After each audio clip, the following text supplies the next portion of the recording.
I still have the security camera footage. Time-stamped. High definition. You can see the white Escalade pull up to the curb. You can see the front wheel angle to the right. You can see the bumper make contact with the first steel bollard. A 4-inch diameter Schedule 40 pipe set in 500 pounds of concrete. And you can see the bollard not move. Not an inch. Not a millimeter. The Escalade stops like it hit a wall. Because it did. That bollard was one of 14 I'd installed along the edge of my front lawn after the HOA president parked on my grass 11 times, destroyed my turf, ignored my complaints, and had her lawyer threaten me with a violation for the damage she caused. 6 months of asking nicely, 1 Saturday of pouring concrete, and a 60-second video that ended a 9-year HOA presidency. Stay right here. You're going to want to hear how this played out. My name is Drew Ellison. I'm 44 years old, and I live in a neighborhood called Briarstone Estates in a suburb about 30 minutes west of Charlotte, North Carolina. It's one of those subdivisions built in the mid-90s, 160 homes, cul-de-sacs shaped like keyholes, brick mailboxes with little lanterns on top, and an HOA that takes itself more seriously than the United Nations Security Council. I bought my house in 2017. Right after I took a job as a civil engineer for a regional firm that does commercial site work. The house is a 4-bedroom colonial on a corner lot with a decent-sized front yard, maybe 1/3 of an acre, that slopes gently toward the street. I spent 3 years getting that lawn right. Bermuda grass, core aerated every fall, overseeded with rye in winter, edged along the driveway and sidewalk every Saturday like my father taught me. That lawn wasn't just grass. It was therapy. After a long week of grading plans and stormwater calculations, there was something almost spiritual about walking barefoot across a yard you'd built with your own hands. The HOA president was a woman named Valerie Stanhope, mid-50s, platinum hair, drove a white Cadillac Escalade that was always freshly washed. She lived 3 houses down from me on Briarstone Lane, and she ran the neighborhood the way some people run small countries, with absolute certainty that her authority was God-given and her judgment was final. Valerie had been HOA president for 9 years. 9 years. Nobody ran against her. Nobody challenged her. Part of it was apathy. Most people just wanted to grill on weekends and not think about neighborhood politics. But part of it was fear. Valerie had a reputation for weaponizing the rule book. If you crossed her, you'd find a violation notice on your door within 48 hours. Trash can left at the curb too long? $50 fine. Wrong shade of beige on your shutters? Architectural review hearing.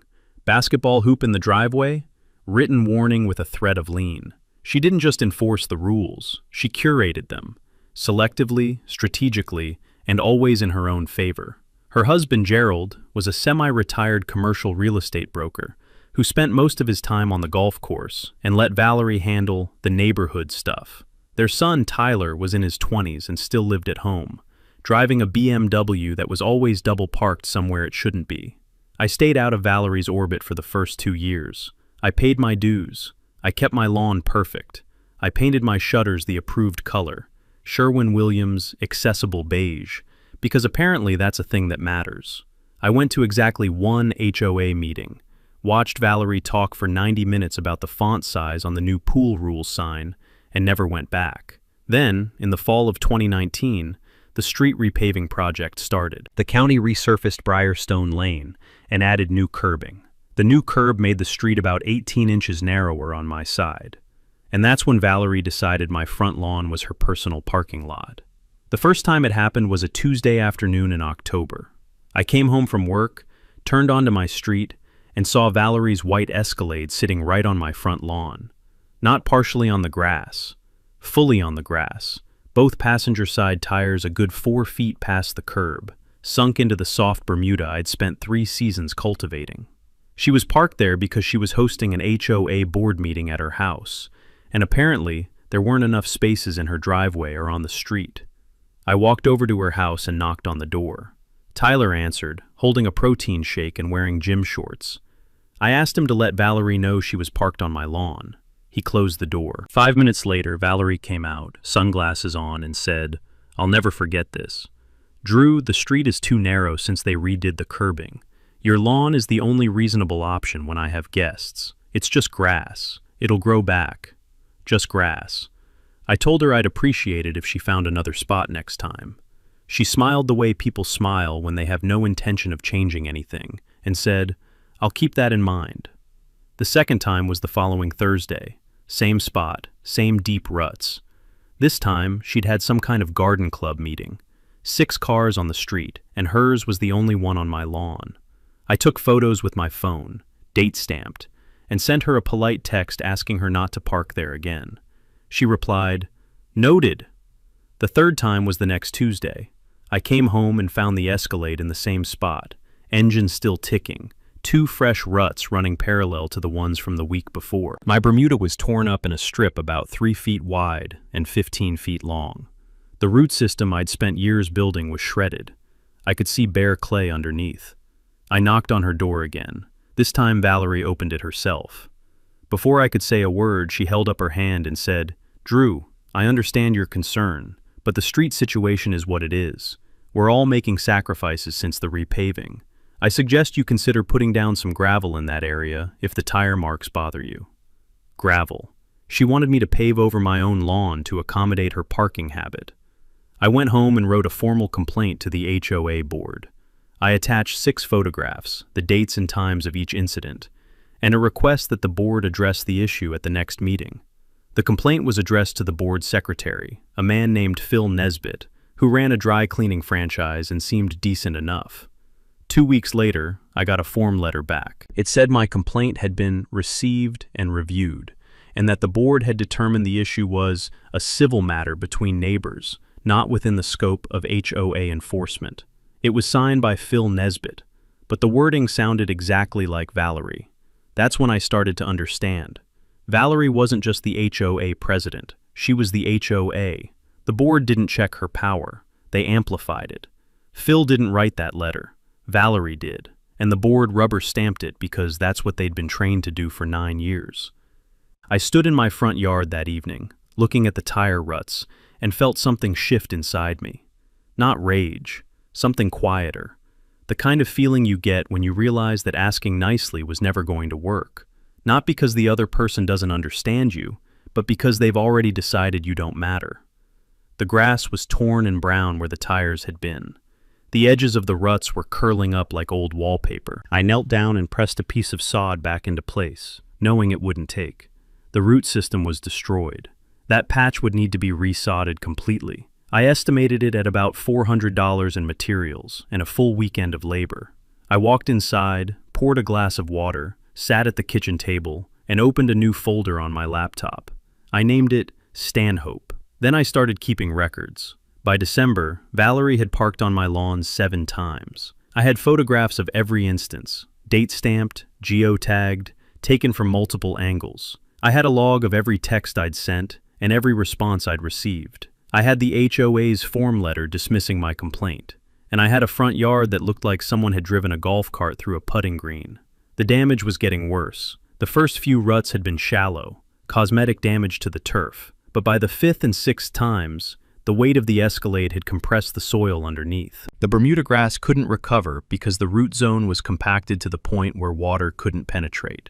I was looking at a dead strip of lawn that ran from the curb to my flower bed, about 3 feet wide and 18 feet long, where nothing would grow without full remediation. I'm talking rototilling, soil amendment, regrading, and fresh sod. I called a landscaping company for an estimate, $850 to repair the damage. I sent the estimate to Valerie by certified mail with a letter requesting reimbursement. She didn't respond. I sent a second letter 2 weeks later. This time, I got a response, not from Valerie, but from a law firm in Charlotte. A single page on letterhead from Greer, Whitfield, and Associates. It said that Mrs. Stanhope categorically denied causing any damage to my property, and that any further correspondence should be directed to their office. It also said that any alterations to my front yard visible from the street would need to comply with the HOA architectural review process, and that I was reminded to maintain my lawn in accordance with community standards. Read that again. She destroyed my lawn with her SUV, and then her lawyer threatened me with a violation if I didn't fix the damage she caused. I sat at my kitchen table and read that letter 3 times. Each time, I felt the temperature in my chest rise a little higher. Not because of the money, not because of the legal posturing, because of the sheer, breathtaking arrogance of a person who breaks something, denies breaking it, and then demands you repair it to their standards.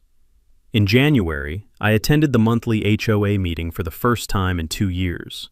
I stood up during the open comment period and presented my documentation: the photos, the log, the certified letters, the landscaping estimate. I asked the board to address the issue formally and to enforce the community's own rules about property damage and neighbor disputes. Valerie sat at the front of the room behind a folding table, her reading glasses perched on the tip of her nose. She let me finish, then said, "Thank you, Mr. Ellison. The board has already reviewed your complaint and determined it falls outside our jurisdiction. Street parking is a county matter. I'd suggest contacting the city." Someone in the back row, I found out later it was a guy named Dennis who'd been fined twice for having the wrong mailbox flag, muttered, "She parks on his lawn and it's a county matter?" Valerie shot him a look that could have frozen a campfire, and he went quiet. I left that meeting knowing the HOA process was a dead end. Valerie controlled the board controlled the process, and the process was designed to protect the person running it, not the person filing the complaint. But I also left that meeting with something useful. As I was walking to my car, Phil Nesbitt, the board secretary, caught up with me in the parking lot. He looked over his shoulder twice before speaking. Then he said quietly, "Drew, I want you to know. I voted to address your complaint. I was outvoted 3-1. She's got the board locked down. If you want this to change, you're going to have to go around her."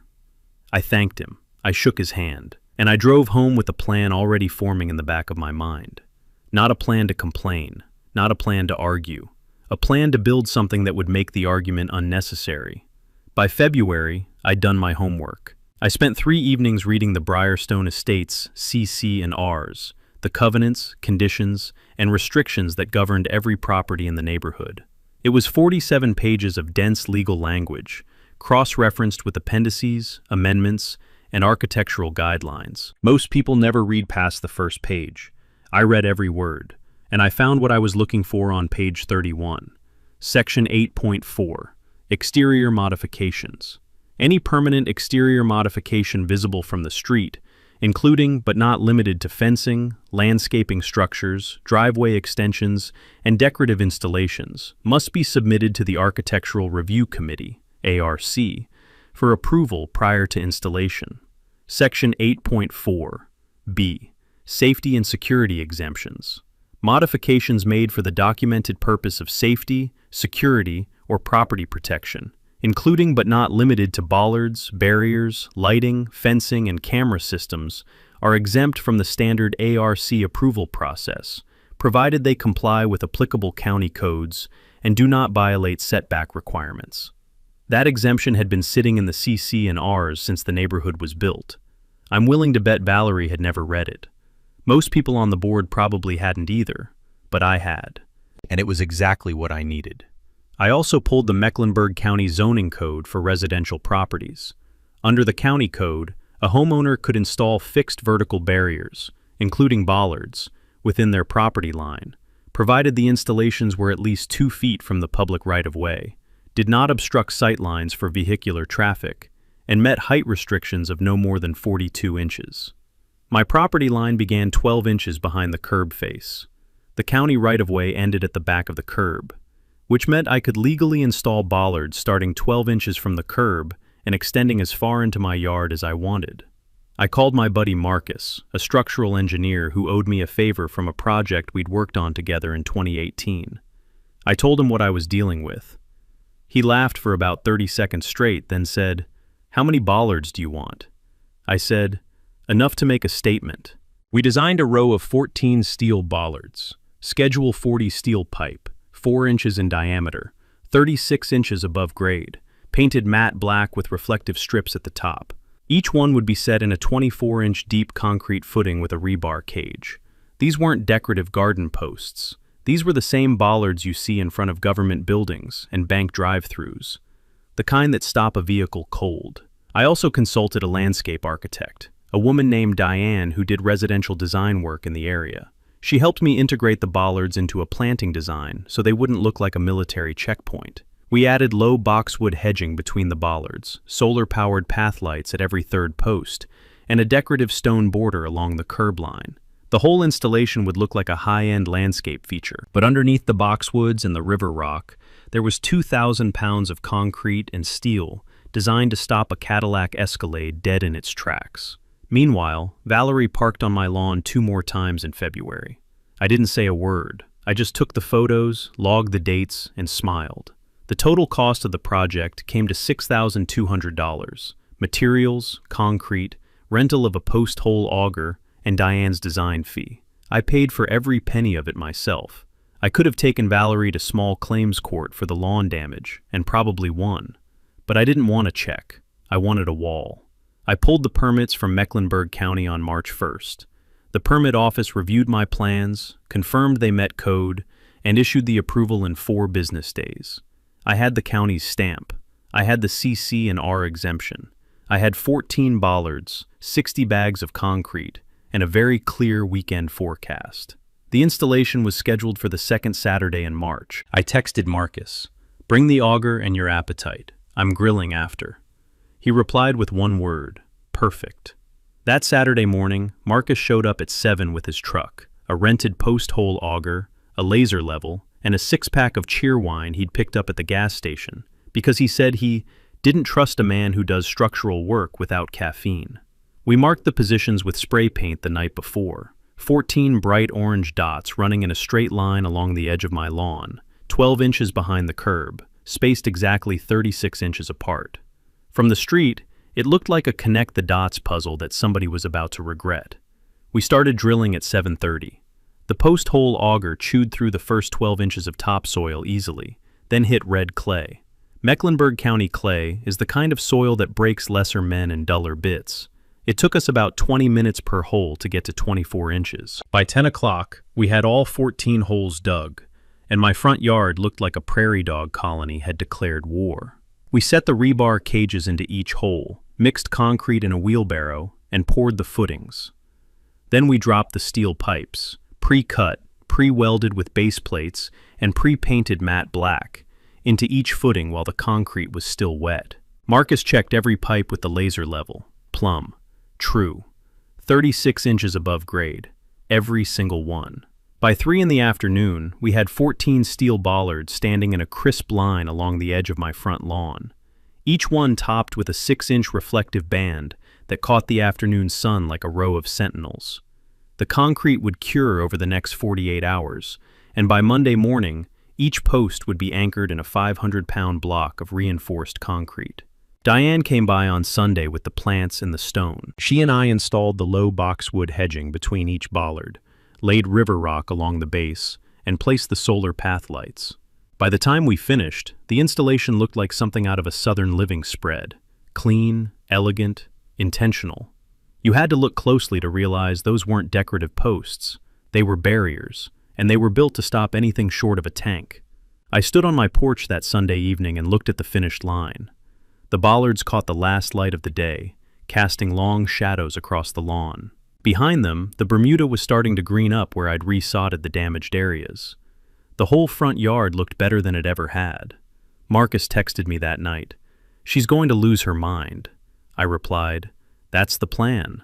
Before the bollards even had time to fully cure, I made sure every piece of my documentation was airtight. I spent Sunday night at the kitchen table with my laptop, a printer, and the banker's box I'd been filling since October. First, I organized the full photographic record, 43 photographs across 11 separate incidents, all date-stamped, all geotagged.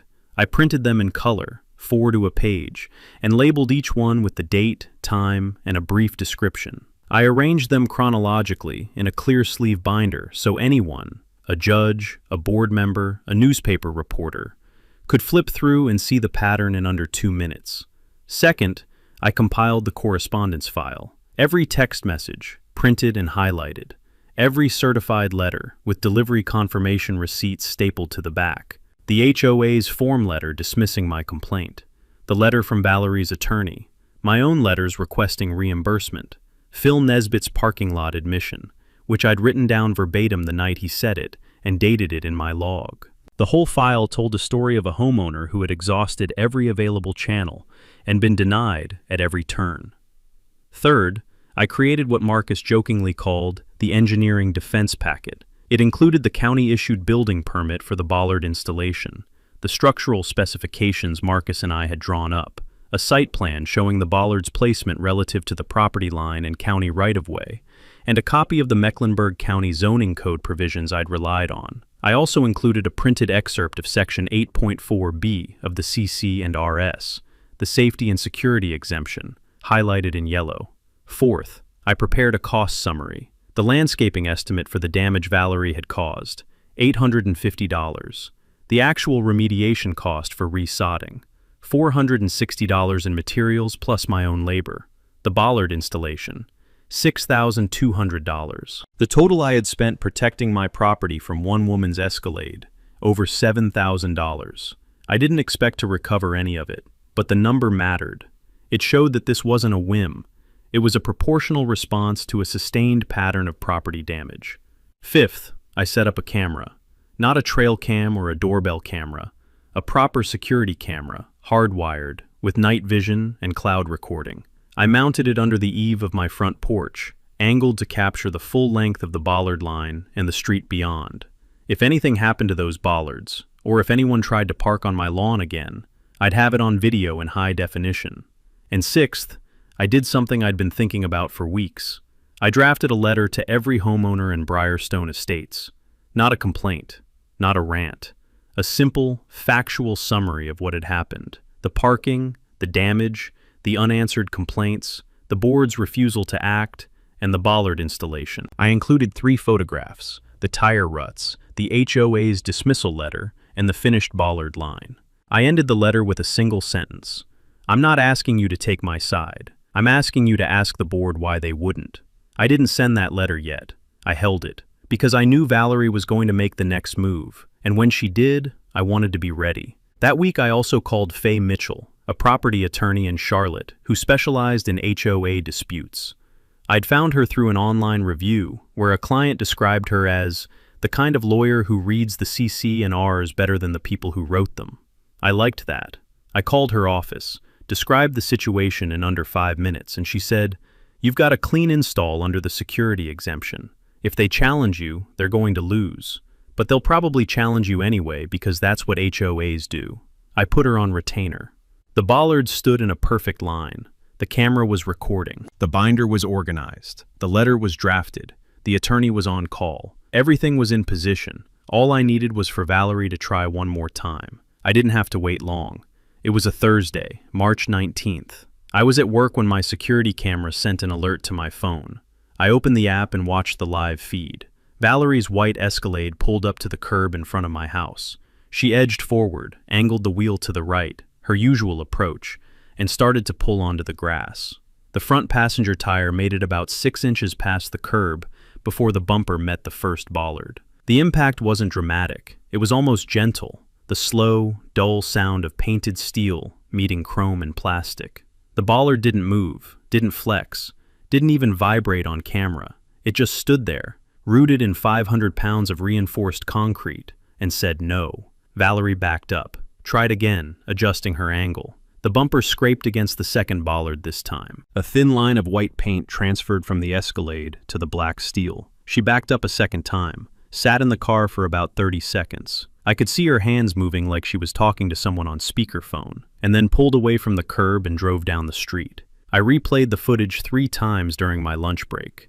Each time, I noticed something new. The way the car lurched forward on the first attempt, the way the bollard didn't move a millimeter, the faint scrape mark on the second pass, and the 30-second pause where Valerie sat in her Escalade, staring at a row of steel posts that had just ended a 6-month parking habit in under 60 seconds.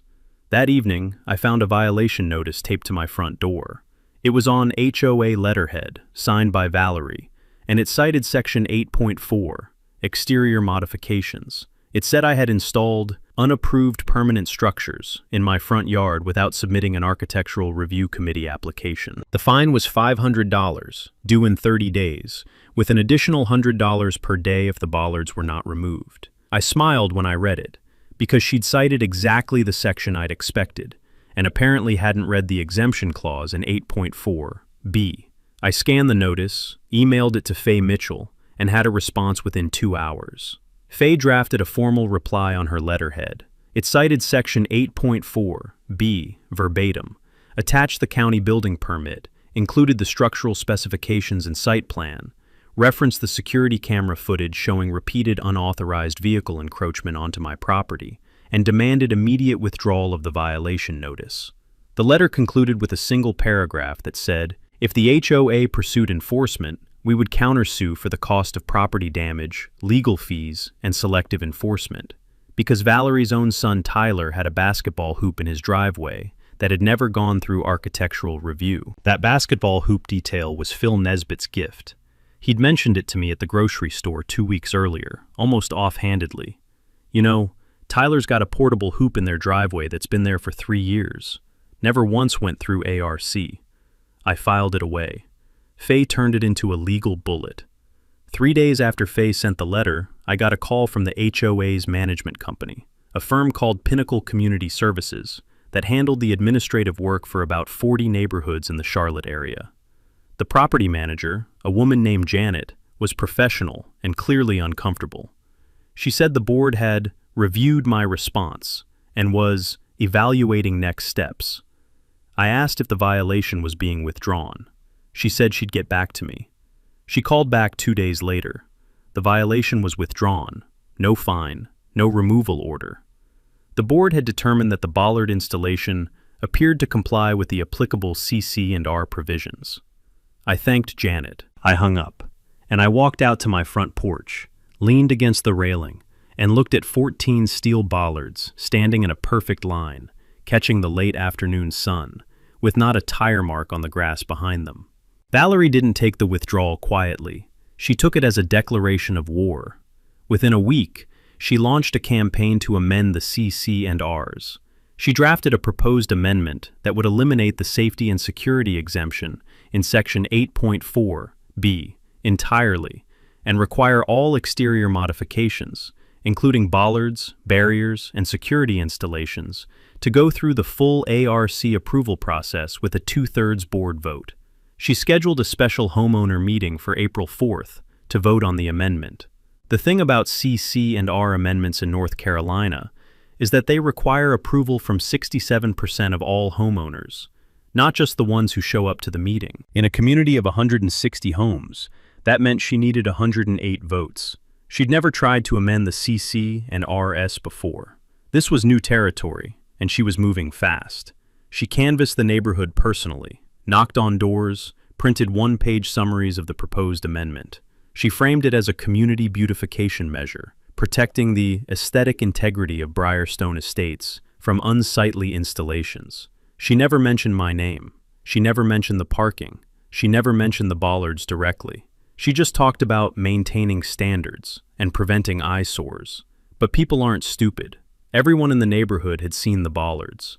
Most of them had heard the story by then, either from me, from Phil, or from the neighborhood gossip network that operates faster than any broadband connection. They knew exactly what the amendment was about, and a lot of them didn't like it. That's when I sent the letter. I mailed it to every homeowner on a Saturday morning, 159 copies, each in a hand-addressed envelope with a stamp. I didn't use the HOA's mailing list, which I didn't have access to. I used the county tax assessor's public database, which lists every property owner's name and mailing address. Perfectly legal, perfectly public, perfectly thorough. The letter did exactly what I designed it to do. It laid out the facts without editorializing. It included photos. It cited the CC&R provisions. It asked one question. Why is the board trying to remove a protection that exists to help homeowners? 72 hours after I sent it, my phone started ringing. Dennis, the guy who'd been fined for the mailbox flag, called first.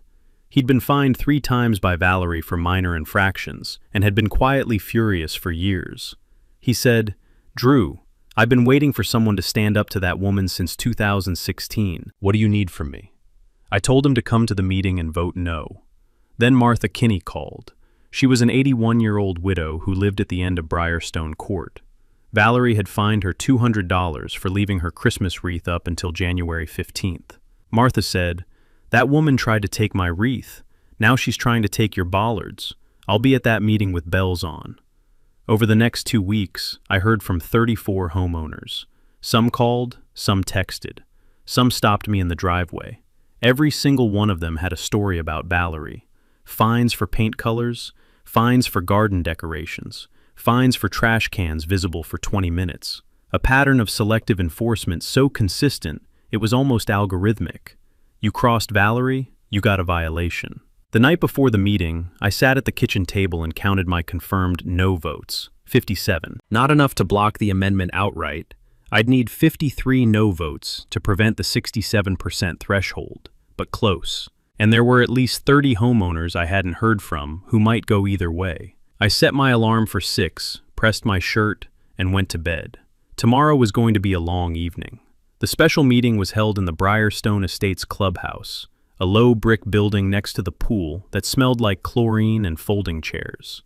When I arrived at 6:45, the parking lot was already full. I'd never seen that many cars at an HOA meeting, not even close. Inside, every chair was taken. People stood along the walls. Someone had brought extra folding chairs from the storage closet and set them up in the back. I counted heads as I walked in, at least 120 people. In 9 years of Valerie's presidency, the average meeting attendance was about 15. Tonight, the room was packed. Valerie sat at the front table in a navy blazer, flanked by the other 3 board members. She had a microphone, a gavel, and a stack of printed ballots. Gerald sat in the front row with his arms crossed. Tyler was nowhere to be seen, probably upstairs playing video games, which is where most 26-year-olds would rather be than at an HOA meeting about bollards. Valerie called the meeting to order at 7 sharp. She read the proposed amendment in its entirety, all 6 paragraphs of it, in a tone that suggested she'd rehearsed it in front of a mirror. She explained that the amendment was necessary to protect the visual character of our community and to ensure that all exterior modifications meet the same high standard. She did not mention my name. She did not mention the bollards. She did not mention the parking. Then she opened the floor for discussion, and the room erupted. Dennis was first. He stood up without being called on and said, "Valerie, let's cut the crap. This amendment is about one man's bollards, and everyone in this room knows it. The real question is why you were parking on his lawn in the first place." The room buzzed. Valerie banged the gavel and told Dennis to sit down. He didn't. Martha Kinney was next. She stood slowly, steadied herself on the chair in front of her, and said in a voice that carried across the entire room, "I've lived in this neighborhood for 23 years. I've never spoken at one of these meetings. But I'm speaking tonight because this amendment isn't about beautification. It's about one person wanting to take away another person's right to protect their property, and I won't vote for that." The applause surprised everyone, including Martha, who looked around with wide eyes and then sat back down. A man named Carl, an attorney who lived on Briarstone Drive, raised his hand and asked a question that turned the whole meeting sideways. "Valerie, can you confirm for the record that the bollard installation at Mr. Ellison's property complies with Section 8.4(b) of the current CC&Rs? Valerie paused. She looked at the other board members. None of them spoke. Finally, she said, "The board has determined the installation appears to comply with current provisions." Carl nodded. "So the installation is compliant under current rules, and this amendment would retroactively change those rules to create a violation that doesn't currently exist. Is that accurate?" The silence that followed was devastating. Valerie opened her mouth, closed it, opened it again, and said, "The amendment is forward-looking. It's about standards." Carl said, "Then it wouldn't affect the existing bollards." Valerie's face went red. She said, "The amendment would apply to all future installations and any existing installations that haven't been grandfathered." Someone in the back said, loud enough for everyone to hear, "So it's retroactive," and the room turned. For the next 40 minutes, homeowner after homeowner stood up. Some supported the amendment, most didn't. A woman named Sharon described being fined for having a potted plant on her front step that was too tall. A man named Richard told the story of being forced to repaint his front door because the shade of red he'd chosen was not on the approved palette. Someone else, I never caught his name, said he'd received a violation notice for having a garden gnome, which he'd bought at Valerie's own neighborhood yard sale. The vote happened at 8:30, paper ballots, counted by Phil Nesbitt and Janet from Pinnacle.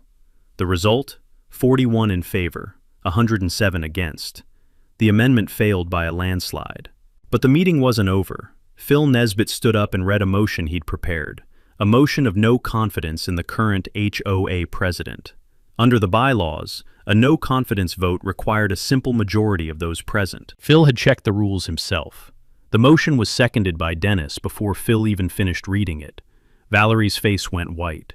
She banged the gavel and said the motion was out of order. Carl, the attorney, stood up and said calmly, "Under Article 4, Section 3 of the bylaws, any member may introduce a motion during a duly noticed meeting. This meeting was duly noticed. The motion is in order."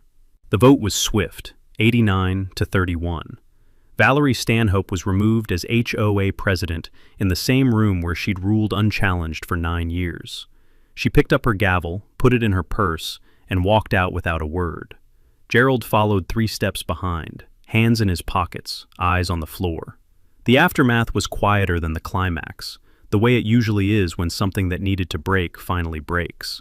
Phil Nesbitt was elected interim president the following week. His first act was to rescind every outstanding violation notice that had been issued in the previous 12 months. His second act was to establish a 3-person review committee to audit how fines had been assessed and collected during Valerie's tenure. The audit found over $14,000 in fines that had been selectively enforced, levied against homeowners who had challenged Valerie on various issues, while identical violations at other homes went unaddressed. The board voted unanimously to refund every dollar. Valerie's attorney, the one from Greer, Whitfield and Associates, sent me a letter offering to settle for the lawn damage. Faye Mitchell negotiated it up from the original $850 estimate to $2,200, enough to cover the resodding, the soil remediation, and a portion of my legal fees. I signed the settlement on a Tuesday and deposited the check on a Wednesday. Dennis ran for president in the next annual election and won. His campaign platform was 4 words long. Read the actual rules. He won 87 to 23. His first board meeting lasted 31 minutes. No gavel, no clipboard, no fines for garden gnomes. Just agenda, discussion, vote, done. It was the most efficient HOA meeting in the history of Briarstone Estates. Valerie and Gerald listed their house in July. It sold in 3 weeks. I never saw the moving truck. I just came home one day and the white Escalade was gone from the driveway, and the lawn where it had always been parked looked freshly mowed, probably by the realtor's staging crew. Tyler's basketball hoop was gone too. Nobody filed a complaint about its removal. The Bollards are still there, 14 of them, standing in a clean line along the edge of my front lawn, bracketed by boxwood hedging and lit by solar path lights that glow warm amber after dark. The Bermuda grass behind them grew back thick and green that spring. I aerated it in September, overseeded in October, and it came in better than ever. Neighbors walk past them every evening. Some nod at them like old friends. Kids on bikes use them as a slalom course. Martha Kinney told me she walks past them every morning on her route and calls them the Sentinels. Dennis bought me a bottle of bourbon and attached a card that said, "To the man who brought a post-hole auger to a clipboard fight." One evening in late fall, I was sitting on my porch in the cooling air, watching the solar lights come on one by one along the Bollard line. A guy I didn't recognize was walking his dog on the opposite sidewalk. He stopped, looked at the Bollards, looked at me, and called out, "Hey, are those the famous Bollards?" I said they were. He grinned and said, "My buddy told me about this. He said a guy in Briarstone stopped an HOA president with concrete and steel." I said, "That's about right." He laughed, waved, and kept walking. I sipped my coffee and watched the last light fade behind the roofline across the street. The lawn was green, the bollards were solid, the neighborhood was quiet, and for the first time in over a year, nobody was parked on my grass. You know what I love about this story? Drew didn't go to war. He built a wall, not out of spite, out of necessity. He asked politely. He followed every process the system offered him, and when every process failed, he didn't rage or retaliate. He read the CCNRs more carefully than the person who was supposed to enforce them, found the provisions that protected him. That's the thing about people like Valerie. They count on you not reading the fine print. They count on you getting tired, giving up, accepting that the system belongs to them. And most of the time, they're right. Because most people don't want to fight. They just want to mow their lawn in peace. But every once in a while, somebody reads all 47 pages. Someone pulls the county code. Someone calls a structural engineer and say, how deep do the footings need to be? The real lesson here isn't about bollards. It's about documentation, preparation, and knowing your rights better than the person trying to take them away. Drew didn't need to shout. He didn't need to threaten. He just needed 14 steel posts and the patience to let the truth do the talking. If your HOA has ever tried to bully you into silence, I want to hear about it. Drop your story in the comments below. I read every single one. And if you're not subscribed yet, now's the time. Because next week, I'm telling you about the HOA board that tried to ban a retired firefighter American flag. And what he did with a 100-foot flagpole was a zoning loophole. Will make your jaw drop. You don't want to miss it.